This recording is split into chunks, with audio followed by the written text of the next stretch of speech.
Ողջույն հարգելի հետևորդներ, ես Ստեփանավան քաղաքի բնակիչ Էրիկ Եղինյանն եմ։ Ես մոտ 1 տարի շարունակ համատեղ ապրել եմ իմ նախկին մտերիմուհի Աննա Սիրունյանի հետ միասին։ Այդ ժամանակ Աննա Սիրունյանը հանուն սիրո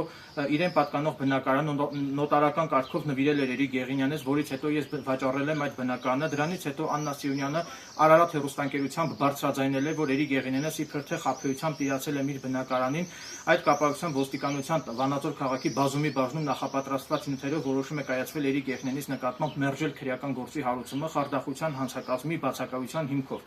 Քանի որ Աննա Սիրունյանը Արարատ հեռուստաընկերությամբ բարձրաձայնել էր այդ մասին, ես դատի տվեցի Արարատ հեռուստաընկերությանը հերքում հրապարակելու պահանջով եւ դատը շահեցի Լոռու մարզի ընդհանուր իրավասության դատարանը վճիռ կայացրեց ամբողջությամբ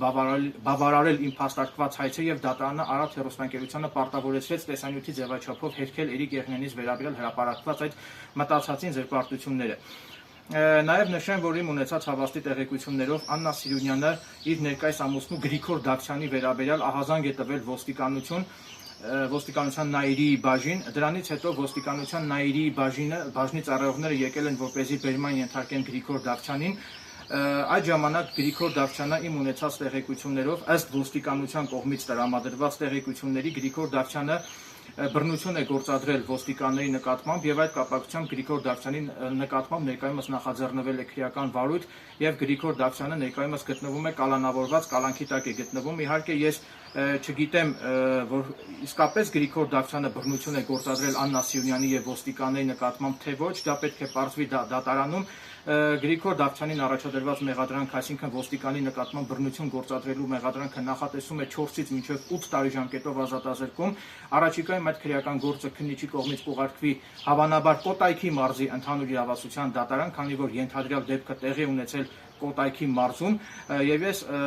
պետք է ներկայանամ Կոտայքի մարզի ընդհանուր իրավասության դատարան եւ պետք է իմ YouTube-յան ալիքով լուսաբանեմ այդ դատական նիստի ընթացքը։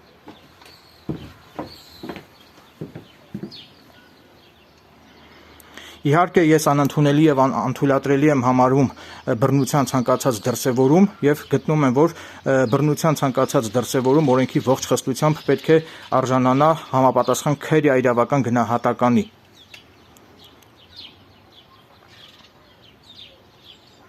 Իսկ եթե պարզվի, որ ոստիկաններն են Գրիգոր Դավթյանի նկատմամբ բռնություն գործադրել, ապա բնականաբար ես հանուն արդարության պատրաստ եմ պաշտպանել նաեւ Գրիգոր Դավթյանի իրավունքներն օրինական շահերը իմ YouTube-յան ալիքով խնդիրը բարձրաձայնելու միջոցով։